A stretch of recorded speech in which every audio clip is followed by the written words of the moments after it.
Bonjour, bienvenue à Paradisio. Je m'appelle Philippe Varache, je suis scénographe et je dirige la compagnie Tabarmouk. Alors scénographe, qu'est-ce que c'est que ce grand mot? C'est un métier qui chapeaute tout ce qui va entrer dans la réalisation d'un spectacle. Les décors, les costumes, la lumière, etc. Et pour Paradisio, plus précisément, nous allons nous intéresser à la partie des costumes. Mon engagement au sein de Paradisio, je dirais qu'il est à deux vitesses.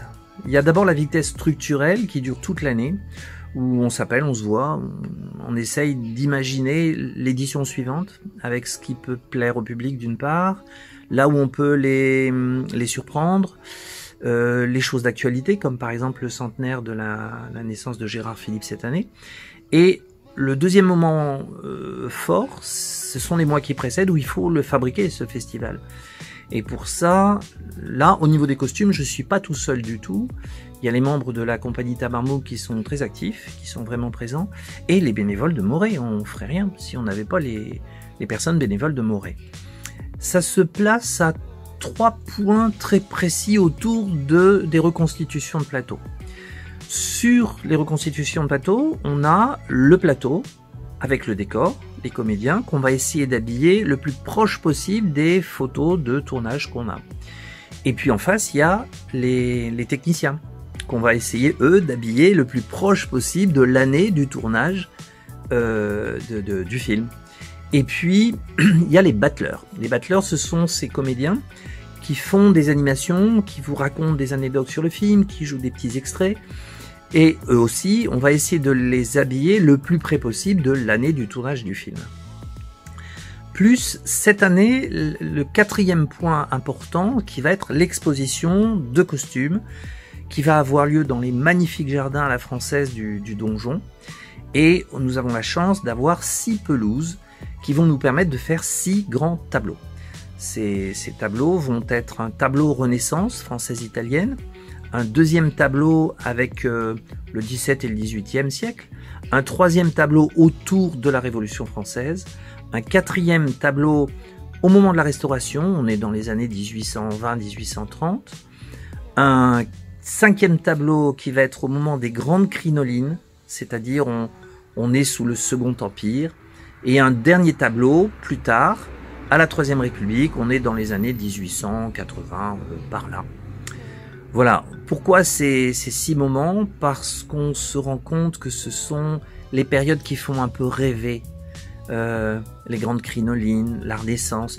Si vous vous rappelez des contes pour enfants, très souvent ça se place à peu près à ces moments-là. Donc voilà, on a eu envie de vous faire rêver. À cela, il va y avoir des visites guidées. Et puis, il va y avoir également une conférence qui va raconter un peu comment du scénario à la projection, on invente, on accompagne, on imagine les costumes. Alors ça peut être aussi bien d'un film que d'une pièce, que d'un opéra. Le travail est le même, mais je vous réserve tout ça pour la conférence si vous le voulez bien. Ah, l'édition 2022. Mais j'ai tout envie de voir, moi, dans l'édition 2022. C'est-à-dire que j'ai quand même une longueur d'avance sur vous, parce que moi, je sais ce qu'on vous propose. Donc j'ai envie de revoir les choses que je connais déjà, de faire connaissance avec les films ou les autres propositions que je ne connais pas. Et surtout, j'ai envie de vous répondre différemment. Je crois que cette année, comme l'année dernière et les autres années, ce qui va le plus m'émouvoir, ça va être ces rencontres qu'on va faire. On va tous être dans la rue, on va se croiser, on sort de projection, on va voir une exposition, et il y a cette espèce de bonne humeur et de sourire permanent sur les lèvres de tout le monde. Et ça, c'est très exaltant, c'est un beau remerciement sur notre année de travail. On voit des enfants avec des parents, avec des personnes âgées, et tout ce monde est dans la même chose.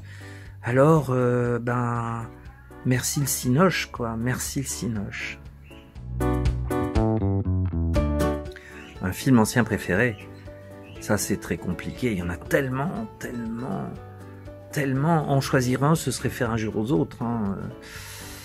Par contre je vais vous répondre, mais un peu différemment, excusez-moi, mais par exemple dans dans tous les films que j'aime beaucoup, il y en a peut-être un ou deux, ou trois, ou 25, dont j'aimerais bien faire des reconstitutions de plateau dans les éditions suivantes. Il y a bien entendu La Belle et la Bête de Cocteau.